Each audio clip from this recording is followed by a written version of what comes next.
আমি সত্যি কথা বলতে কি, আমার ভাইয়ের মতো এখানকার একজন প্রবীণ অধ্যাপক আছেন, অধ্যাপক ডক্টর প্রবীর সরকার। তিনি আমাকে এটার ব্যাপারে বলেন। আমি এখানে বিভিন্ন জায়গায় গিয়েছি, কিন্তু আমি কোনোদিন এই মাঝিহিরায় আসার সুযোগ হয়নি আমার। আমি না এলে বুঝতে পারতাম না যে আমি কি অভিজ্ঞতা থেকে বঞ্চিত হলাম। প্রথমত, ঋষি নিবারণ সম্পর্কে আমার একটা প্রাথমিক ধারণা ছিল, এতটা বিস্তৃতভাবে জানতাম না, যেটা আজকে আমি বুঝলাম, জানলাম। আমি শিল্পাশ্রমে গিয়েছি, মাননীয় প্রয়াত অরুণ ঘোষ, তার সঙ্গে কথা হয়েছে, তার মধ্যে যেটা আমি বলেছিলাম যখন তাদেরকেই দেখেছি। তো এখানকার সামগ্রিক যে কর্মকাণ্ড, এটা অনুকরণযোগ্য। এবং এই যে প্রসাদ দাশগুপ্ত যেটা করছেন, তাকে ধন্যবাদ দেওয়ার আমার কোনো ভাষাই নেই।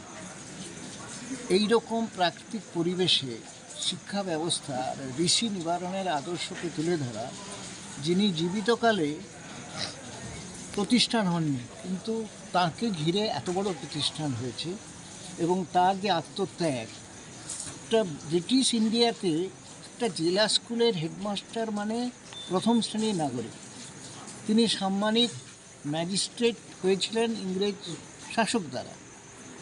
সেটা কিন্তু উনি আনুকূল্য পাওয়ার জন্য চেষ্টা করেননি, তার প্রতিভার জোরে।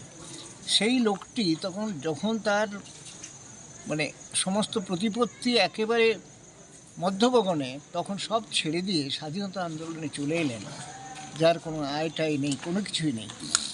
আমি যেটুকু জেনেছি আসার আগে, যে তার শেষ মাসের মাইনে থেকে তার বাকি দেনা শোধ করে তার পরিবারকে নিয়ে কোথায় থাকবেন তিনি জানতেন না। এই সব মানুষকে নিয়ে আমাদের চর্চা করা দরকার। এই সব মানুষ আমাদের পথিকৃৎ হয়ে থাকবেন, এবং আমি নিজে এখানে এসে নিজেকে ধন্য মনে করছি।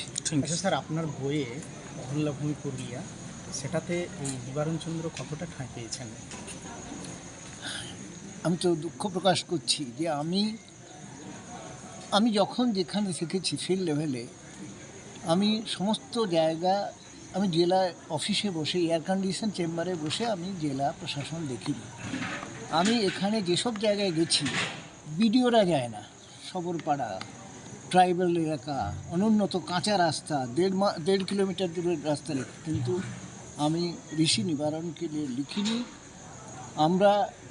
আমি ভাবছি প্রথম আর দ্বিতীয় মার্চ করে একটা ভলিউম করব আগামী দিনে না, হচ্ছে কি, কয়েকটা জিনিস আপডেট করতে হবে, যেমন স্বাস্থ্য ব্যবস্থা, যেমন পর্যটন ব্যবস্থা, যেমন বিদ্যুৎ।